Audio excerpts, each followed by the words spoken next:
Nii, tere! Täna oleme siis tulnud siia Pikasillale ja siis on nüüd siin on siis näide sellest, mismoodi, see on küll, ei ole riigimaa, see on erasektori maa, mismoodi siis on nüüd siin tehtud raiet ühesõnaga. Esiteks on see tükk, mis on lõigatud, on tunduvalt suurem kui 7 hektarit. Aga noh, see selles siis on, lihtsalt on näha, ma ei tea siis, kus siis on looduskaitse või keskkonnakaitse silmad, sest siin igatepidi on need jäljed sügavamad kui 35 sentimeetrit. Siia võib lausa ära uppuda ühesõnaga. Siit näha. Ja noh, eks me siis kõnnime siis selle langi läbi ka, et siis noh, järjekordne näide, et noh, mismoodi siis meil nagu seda metsa siis noh, nagu majandatakse ja mismoodi see on siis see tüüpiline näide sellest harvesteri töökultuurist ja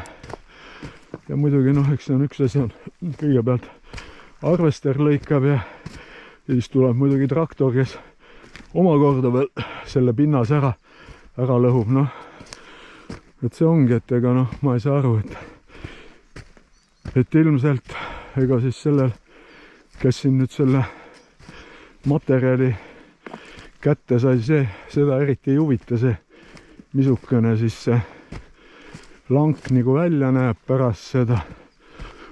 Et noh, et milleks niisuguse asjaga tegeldakse, noh, ma saan aru,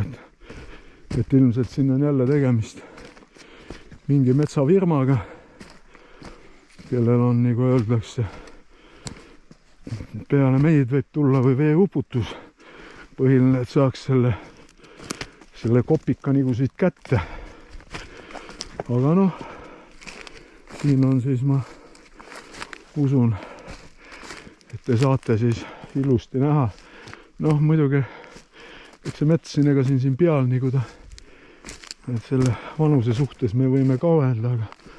aga eks siin on ikkagi noh, niisugust jämedamat puud ka, et võib-olla, et see vanus on ikkagi isegi andnud välja selle, et siin võib selle lagedaks teha. Aga see, et see tükk on nagu suurem kui 7 hektarit, see mulle tundub küll, et ei ole päris õige, et noh, ja siin on veel siis kõrval on paar aastat tagasi tehtud nagu ka lageraie ja seal noh, seal ma ei näe nagu, et kuskil siin langi peal, mis ütleme siis seadusega, see on veel teine sama suur tükk, et siin oleks nagu 1000 puud ühesõnaga hektari kohta, et siia on küll midagi istutatud, aga noh, kasvama siit nagu väga suurt midagi hakanud ei ole ühesõnaga, nagu see tavaliselt on, et rohkem on nagu võsa, noh. Nojah, kui me selle paju ja selle muu jura siia juurde loeme, et siis võib-olla, et me saame tõesti 1000 puud ühesõnaga siin hektari kohta kätte, aga noh, see selleks, et see on jälle see meie niisugune lähenemine nendele asjadele, aga noh,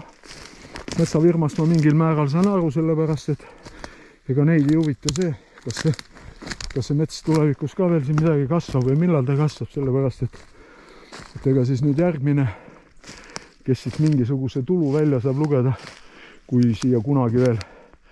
peaks mets peale kasvama, ei ole mitte nemad, et sellepärast nagu noh, neil on ikkagi nagu põhiline eesmärk on kasumi teenimine ja sellepärast ma nagu ütleks kõigile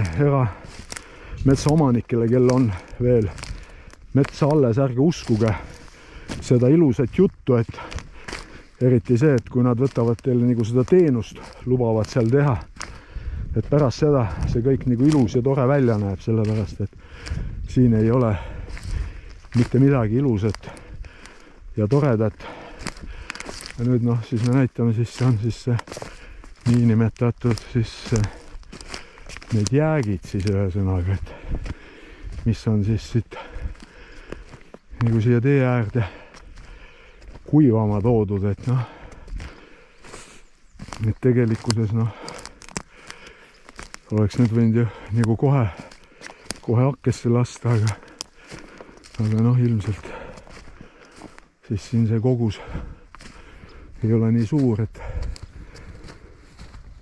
või tahetakse seda siin veel kuivatada talv otsa või ma ei oskagi öelda, et noh,